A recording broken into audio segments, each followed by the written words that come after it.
So the impact of COVID-19 has been felt enormously by the whole community of those living with diabetes. And to discuss the impact of COVID-19 on diabetes, I have with me Chantal Mathieu, and also from the Karolinska Institute in Stockholm, I've got Mikael, Ryden, and from Birmingham in the UK, we have Amar Puttanna. So hello to all of you. Let me start with Amar Puttanna, because Birmingham, for those that don't know the UK, is a very diverse population, and you were hit particularly hard by COVID. How was it for your patients with diabetes? Yes, no, thank you, and thank you for chatting to me today. It was difficult initially with the pandemic when it first started. If we think back, 18 months now. Firstly, not knowing what impact it would have initially on the patients with diabetes, but then once we were full on in the first and second waves of the pandemic, the burden on general medicine, so our inpatient services, which therefore took away a lot of our outpatient services because we were so focused on COVID-19. But then within that, we found out more and more information about the burden of the COVID-19 pandemic on people with diabetes in form of impact on admissions for those with diabetes, the hyperglycemia, the ketosis, and it's about redirecting services towards the inpatient management, whilst also keeping one mind on the outpatient services to try and reduce the impact of glycemic dysglycemia on COVID-19 infections. And it was tricky. It was very difficult. Trying to balance all that from a secondary care perspective in hospital, but also linking up with our community. And you had a particular issue because we quite soon discovered that people living with diabetes were not more or less likely to be infected than anyone else, but it was actually the severity of their COVID that took everybody by surprise. Yes, and we've seen that from a number of different countries as well, but from the UK, we had our NHS England data, so our national data looking at this, and one of the first and largest publications looking at the impact of COVID-19 on those with diabetes. And there's similar trends which we see. I find COVID-19 has probably accentuated some of the disparities we see within our populations in terms of ethnic minorities, and certainly Birmingham, where I work, there's a large proportion of various ethnicities. And so we found those from ethnic minorities who had a higher impact in terms of adverse outcomes, mortality, morbidity with COVID-19. And of course, those with differing BMI status, which was also linked, and social deprivation, which made us think looking forward now in terms of what we do now with that recovery period, how we try and reduce that risk and that burden in that certain individuals. Mikael Ryden, how was it for you in the Karolinska? So here in Sweden, Stockholm was the hotspot for COVID-19 in the country. It started worst here, it continued to be worst here in all of Sweden. And we were extremely badly hit here at the Karolinska University Hospital. So we all had to basically stop doing our outpatient clinics, and we were all drawn into the emergency units, and our wards were converted into COVID-19 wards. So it was very, very difficult. And you might have heard that Sweden had a slightly different approach to tackling COVID-19. I'm not sure anyone knows whether it was right or wrong. It might be too early to say anything about that, but we were clearly different from the other Scandinavian countries where they had severe lockdowns during prolonged periods. We never had that in Sweden, so we never locked down society. And now we're actually today opening up. So all the restrictions in Sweden are lifted as of midnight this morning. So we'll see what happens.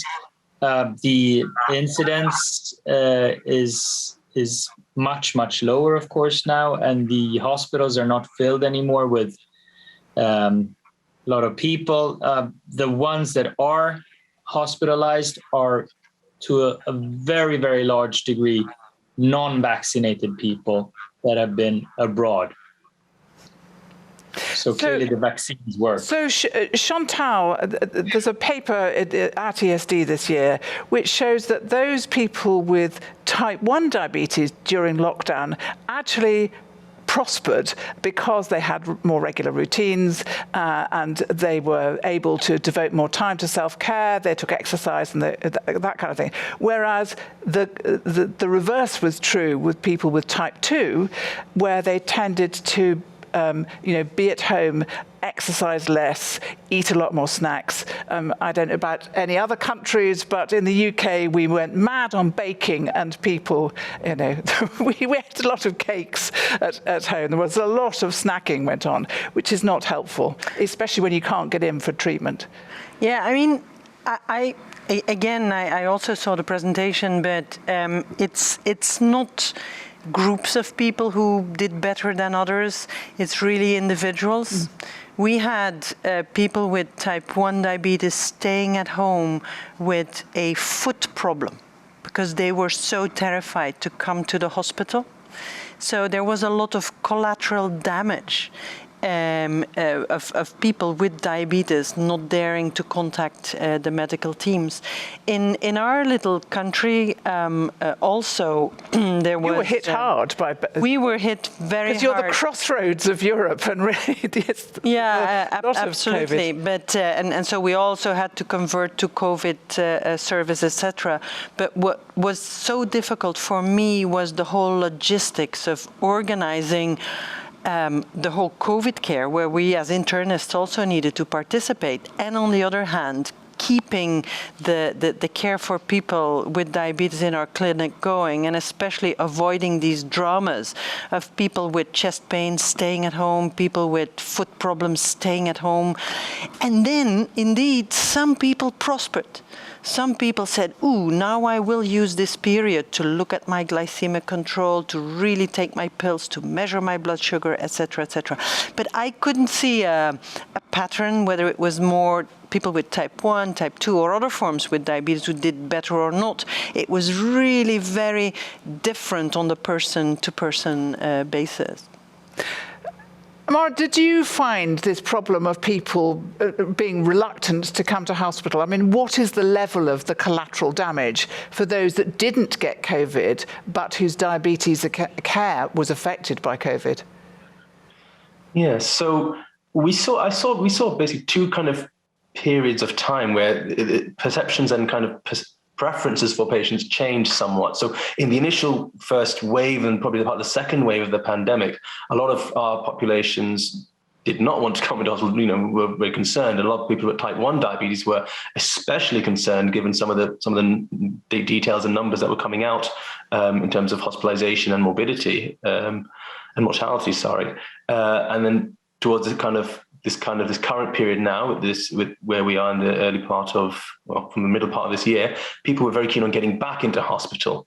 So it was a bit mixed. Now, one thing I actually want to ask and generally mention is that we had some data last month actually from DKA admissions over the pandemic period in the UK. And this looked and found that those with type 1 diabetes, there was no increased admissions with DKA. But in those with type 2 and new onset diabetes, there's higher admissions, which I found interesting. Partly could this be related to multitude of effects from what you were mentioning, Chantal? Could be due to the element of technology and the fact that with a lot of our patients with type 1 diabetes, they remain on digital's, continuous glucose monitoring, flash glucose monitoring, which we have access to over that pandemic and that virtual format. Whereas a number of our patients with type 2 diabetes, certainly in the UK at least, they did not have this access. And so that level of virtual assessment was not as forthcoming as it was for those with type 1, which might have had an impact. I'd be interested in that side of things to see whether you found any of that locally as well. I mean, that virtual assessment piece, suddenly the value of it became really, really crystal clear. Mikael, Ryden, what about you and in Sweden and the digital? And do comment on what Amar has just said.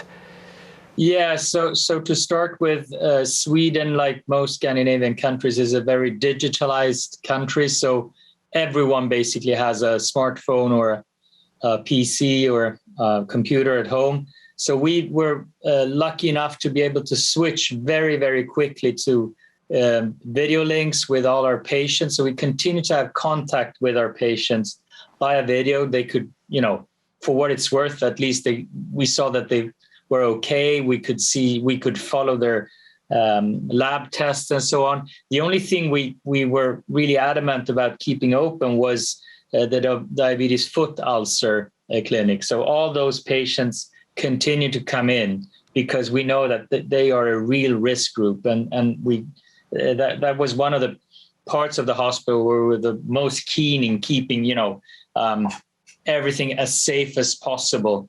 I was intrigued by Amar's comment on the DKA and the type 2 diabetics, because just a question, have you looked at the use of drugs? I mean, SGLT2 inhibitors, for instance, and the fact that they can give you glycemic ketoacidosis, because we had a few cases of that during the pandemic. So have you had a chance to look at the data and whether there was an overrepresentation of SGLT2 inhibitor usage in those patients? Amar, do respond. No, not at all. Well, Mikael, I don't think there was. It was related specifically to the SGLT2 inhibition. I think part of it was related to, as you said, changes in lifestyle and then deterioration in glycemic control. And we can't exclude the direct COVID-19 effect, you could argue, in terms of there's been theories about the beta cell dysfunction with COVID-19, but also a lot of those people who may be at risk of diabetes, type 2 diabetes, might have been triggered by that virus, and equally those with underlying autoimmune diabetes, again, that trigger there. So there's a lot of theories behind that, but no specifics. And that SGLT2 use, didn't find that as, I believe it wasn't as found as significant as you mentioned in that setting, but I certainly have seen a few more SGLT2 inhibitor-related ketoacidosis over the last year. And also now, we've got some information. We are having recruiting for recovery trials and empagliflozin at our hospitals. So again, we're seeing a bit more of people on SGLT2 inhibitors now as well. Chantal, Amar mentioned something that's really interesting there, and I suspect maybe the subject of a lot of future research, is whether it was the virus triggering something that was already there in terms of the number of people who've gone on to develop diabetes post-COVID infection, or whether it was something about the virus itself. Yeah. And I think that's a fascinating area for future research. Absolutely. And as Amar said, there's this whole discussion of people who didn't know they had diabetes. When they came in hospital with a severe COVID disease, they had not only hyperglycemia, but also ketones, whereas they had the phenotype of a person with type 2 diabetes. And so these are being followed up very carefully in the whole long COVID follow-up, because again, as Amar said, there are some data to suggest that the machinery that is used by the corona virus to get into cells is actually present on beta cells. So we know now, we have proof, it has been published and also presented here at EASD this week, that the SARS-CoV-2 virus can go into the beta cell. And we know how sensitive beta cells are for viral infections. So it will be interesting, and we're keeping an eagle eye on all of our registries, what's happening in the next 1, 2, 3 years. Does this virus promote autoimmune attack against the infected beta cells and does a peak in type 1 diabetes? Or does this virus contribute to direct beta cell destruction and thus more rapid beta cell failure in people with type 2 diabetes? So it will be interesting to see what happens to the face of diabetes type 1 and type 2 in the next months, in the next years. To date, big registries like DPV, for instance, in Germany by Dr. Hall, they haven't seen spikes in type 1 presentation in the last 18 months now, but for sure it is a thing we need to keep an eye on, and it is a topic of research. Mikael, do you think it's COVID is opening up actually new avenues for research within the diabetes field? Because sometimes these things have, it's been grim for everyone, but they have a silver lining in that they may reveal mechanisms about diabetes that perhaps had not been thought about before. So definitely, and just to get back to the effects of SARS-CoV-2 on islets, there's a full symposium this afternoon that deals about this and the possible mechanisms that underlie the effect of this virus on beta cells and perhaps other cells in the islets. So please go and watch that. I mean, there are so many other things related to this. Just the fact that we, in severe COVID-19 infections, give them high doses of cortisone, because that turned out, I remember when we started in March 2020 to treat our COVID-19 subjects, patients in the hospital, we were told absolutely not to use cortisone. That was the big no-no. And then, 6 months later, this was the drug of choice. And this is often medicine. I mean, you should be very, very humble and understand that what is the truth at one point is clearly something completely different just a few months later. And I think this pandemic has shown that beautifully. So yes, this has opened many new avenues of research.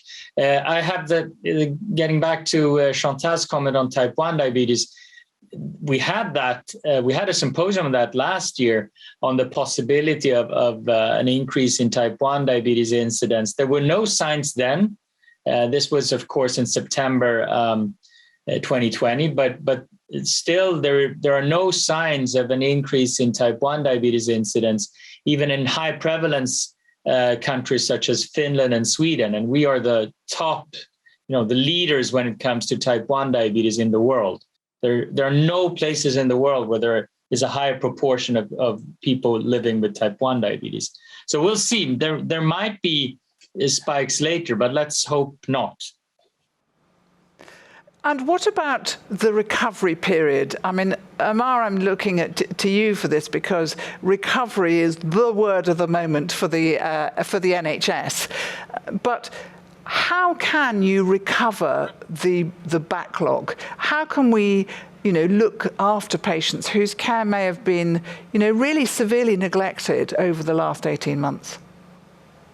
Yes, that's a very topical and interesting question, isn't it? The projections generally across the NHS for COVID recovery are looking at years from now, really. In the setting of diabetes, we're still working on that. And I think probably the most important thing in terms of recovery is collaboration amongst the kind of hospitalized setting, the secondary care and primary care, trying to forge those links to help support the patients. So there are a few kind of initiatives that are ongoing with that. There's some governmental funding to support improved initiatives, but actually it's down to ourselves, and we're speaking with our colleagues in primary care to identify the population who perhaps have not had those frequent checks during the pandemic over the last year or two, not just in terms of HbA1c, but also in terms of the complication side of things. As we heard, people may not be checking their feet as often or going to retinopathy screens. So it's about identifying that group to first get people at that baseline effectively, and also then looking at subsequent risk reduction and attention to their therapeutic side of things. So we're still working on kind of specifics of how we're going to do that, besides just clinics and continuing to increase our clinic numbers. It's also about trying to forge those links from our societies and our government, as well as in between services. And that's kind of the process we're in at the moment. So Chantal, the impact of COVID-19 has been so far-reaching. And do you think there are things about the way that diabetes is cared for and managed that will change as a consequence of COVID-19? I mean, obviously, the kind of flight to digital has been absolutely extraordinary. But is there anything else that you think has changed during the COVID period and will not change back? The digital evolution is the difference, before and after COVID. In our hospital, for instance, we have an app people can have on their smartphones where they can see their dossier, they can see everything, they can see their appointments. We had 20% of our population of people with diabetes having the app on the phone. In May 2020, we had 80% of the population having it on the phone. So that has been the revolution. One thing that for me has also been brought out is how much people with a chronic disease like diabetes need to be part of a team, and how much they need the diabetes educators, nurses, dietitians, doctors to be on their side and helping them, guiding them. They're their own masters of their own life, but I had one patient with type 1 diabetes who says, I have evolved from a person living with type 1 to being a patient again. And it was, that was such a strange statement. And it's a thing we need to keep an eye on in these months also, where people are coming out of self-confinement and very regular life, homeworking, etc. They're back in the rat race. And I hear signals from many of our patients who say, I loved it when I could homework. I loved it when I could have my regular life. And now it is the life I had before, plus, because on top of all my face-to-face meetings, there's my Zoom meetings, et cetera, et cetera. And so life has become even more hectic. And so measuring the psychological impact of that on living with diabetes will also be something we need to keep an eye on. Mikael, you're very digitally orientated in Sweden, as you said. Is there anything about diabetes services that has changed for you? Just very briefly, because we're coming to the end now. I wouldn't say that, but we have developed the digital meetings in an amazing way, and technical solutions were good, but now they're excellent. And I think that what we've learned, there's always a silver lining in everything. And I think that what Chantal touches upon, the fact that you could, that now we're back to a normal life is not always a positive thing. Some things with being at home are actually sometimes easier. And I think that we've learned a lot from this for future pandemics, because that's the only thing we can be sure of. This is not the last one. And on that happy note, thank you, Mikael. Yes, unfortunately, I think there will be more pandemics to come. But we've learned a lot from this. It has been a terrible, terrible time. And we shouldn't ever forget the impact that it's had on the mental health of those in the diabetes world, professionals who have had so much placed upon them at a time when things were so difficult for them in their own lives. So a salute to all of you. And thank you very much, Chantal Mathieu, and to Mikael, Ryden, and Amar, Puttanna. Thank you so much. Bye for now.